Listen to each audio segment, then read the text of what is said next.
नमस्कार मित्रांनो. हे विश्व आपल्याशी बोलते का? अनेक लोकांना असे अनुभव येतात की एखादी गोष्ट वारंवार दिसते, एखादा विचार पुन्हा पुन्हा मनात येतो किंवा काही घटना सतत घडतात. तर अध्यात्मानुसार हे विश्वाकडून मिळणारे संकेत असू शकतात. तर आज आपण जाणून घेणार आहोत की विश्व तुम्हाला देत असलेले 7 गुप्त संकेत. एकच संख्या वारंवार दिसणे, जसे की 11:11 222 किंवा 777. अनेक लोक याला विश्वाचे लक्ष वेधण्याचे माध्यम मानतात. एखादी व्यक्ती किंवा विचार सतत मनात येणे, कारण नसताना एखाद्या व्यक्तीची आठवण वारंवार येत असेल तर त्यामागे एखादा संदेश असू शकतो.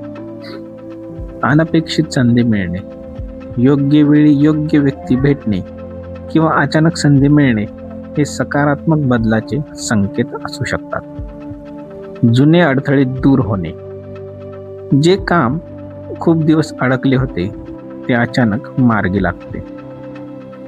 स्वप्नांमध्ये स्पष्ट संदेश मिळणे, काही स्वप्ने हे आपल्या अवचेतन मनातून किंवा अंतर्मनातून आलेले संकेत असू शकतात. अंतर्मनाचा आवाज अधिक स्पष्ट होणे, एखादा निर्णय घेण्याबाबत आतून सतत एकच दिशा मिळत असेल. शांततेची भावना अनुभवणे, परिस्थिती कठीण असतानाही मनात एक वेगळी शांतता जाणवत असेल तर हा सकारात्मक बदल जवळ आल्याचा संकेत असू शकतो. मित्रांनो, हे संकेत दिसणे महत्त्वाचे नाही, तर त्यांना समजून योग्य कृती करणे महत्त्वाचे आहे. तुम्हाला यापैकी कोणता संकेत अनुभवायला मिळाला